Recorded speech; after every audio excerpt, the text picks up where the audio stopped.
అమరావతిలో పూర్తిగా రూపురేఖలు మార్చే పనిలో సిఆర్డీఏ అధికారులు నిమగ్నమై ఉన్నారు. ముఖ్యంగా ఉన్న ఏదైతే కార్యాలయాలు కావచ్చు, అలాగే నిర్మాణ సంబంధించిన ఏదైతే భవనాలు ఉన్నాయో ఆడ మొత్తం కూడా క్లీనింగ్ చేస్తున్న పరిస్థితి కూడా కనిపిస్తూ ఉంది. ప్రస్తుతం మనం ఏపీ సచివాలయం వద్ద ఉన్నాము. ఈ సచివాలయానికి సంబంధించిన గేట్ల వద్ద ఉన్నాము.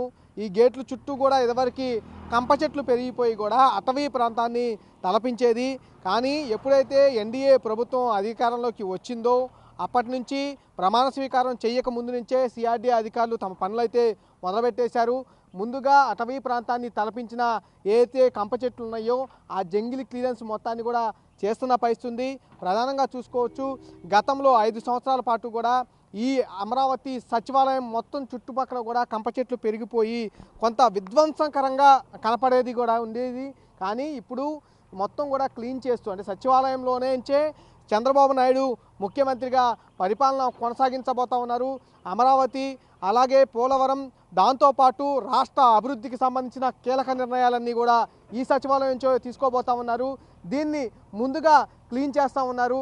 ఈ అటవీ ప్రాంతాన్ని మొత్తానికి చుట్టుపక్కల మొత్తం కూడా క్లీన్ చేస్తూ ప్రధాన రహదారులన్నీ కూడా క్లీన్ చేస్తున్నలో భాగంగా మొత్తం కూడా అన్ని సెక్రటరియట్ కానీ అలాగే ఏదైతే ప్రధాన నిర్మాణ సంస్థలు నిర్మాణ భవనాలు ఏవైతే ఉన్నాయో ఆ నిర్మాణ భవనాలన్నీ కూడా క్లీన్ చేస్తున్న పరిస్థితి కూడా ఉంది. మొత్తం దీనికి బ్యాక్ సైడ్, అంటే ఇప్పుడు మనం ఉన్నది సచివాలయానికి బ్యాక్ సైడ్ ఉన్నాము. ఈ రోడ్డు ఈ సీడ్ యాక్సెస్ రోడ్డుకి అనుసంధానంగా ఉన్న రోడ్డు ఇది.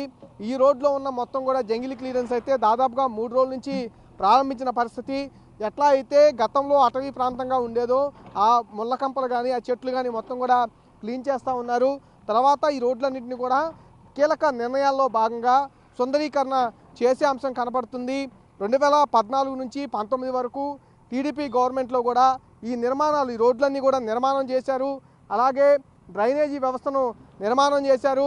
దానికి సంబంధించి కేబులింగ్ వ్యవస్థ అనేది ఈ రోడ్లు పక్కనే కూడా జరుగుతూ ఉండేది.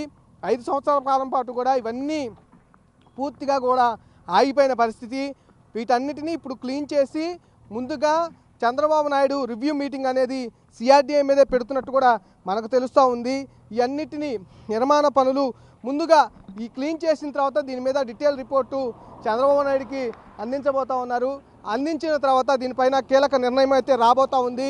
ఏదైతే ఎన్డీఏ ప్రభుత్వం అమరావతి రైతులకు కానీ రాష్ట్రానికి కానీ హామీ ఇచ్చిందో, అమరావతి రాజధానిగా కొనసాగుతుందని హామీ ఇచ్చిందో ఆ హామీలో భాగంగానే ముందుగానే అధికారులు మేల్కొన్నారు. చంద్రబాబు నాయుడు నిర్ణయం తీసుకోకంటే ముందుగానే అధికారులు మేల్కోవడం జరిగింది.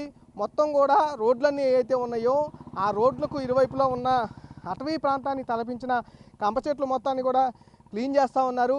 వాటి మధ్యలోనే విద్యుత్ సరఫరా ఏదైతే ఉందో సచివాలయానికి సరఫరా అయ్యే విద్యుత్ లైన్లు కూడా ఆ కంప చెట్ల లోపలనే ఇదివరకు ఉండేవి. ఇప్పుడు ఆ క్లీన్ చేస్తున్న సందర్భంగా కూడా అన్నీ బయటపడుతున్న పరిస్థితి కూడా కనిపిస్తూ ఉంది.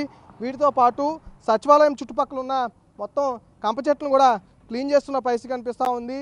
ఇప్పుడు చూసుకుంటే, అంటే గతం కంటే ఇప్పుడు చూసుకుంటే కొంతమేర చాలా ఆహ్లాదకర వాతావరణం ఏర్పాటు చేయడానికి ప్రయత్నాలు జరుగుతున్నాయని కూడా చెప్పుకోవచ్చు. ముందు ఈ కంప చెట్లు క్లీన్ చేసిన తర్వాత కొంత గ్రీనరీని ఏర్పాటు చేయబోతా ఉన్నారనేది మనకు తెలుస్తూ ఉన్న పరిస్థితి కూడా కనిపిస్తూ ఉంది. అందులో భాగంగా రిపోర్ట్ అనేది సిద్ధం చేస్తూ ఉన్నారు. మొత్తం అన్ని రోడ్లు క్లీన్ చేస్తున్నలో భాగంగానే సచివాలయం మొత్తం కూడా క్లీన్ చేస్తున్న పరిస్థితి కూడా కనిపిస్తూ ఉంది. రానున్న రోజుల్లో అయితే ఇది మొత్తం సుందరీకరణ కూడా చేయబోతున్నట్టు మనకు తెలుస్తున్న పరిస్థితి అయితే వినపడతా ఉంది. కెమెరా సురేష్తో మరికైనా big TV Amaravati. For more videos like this, subscribe Big TV channel.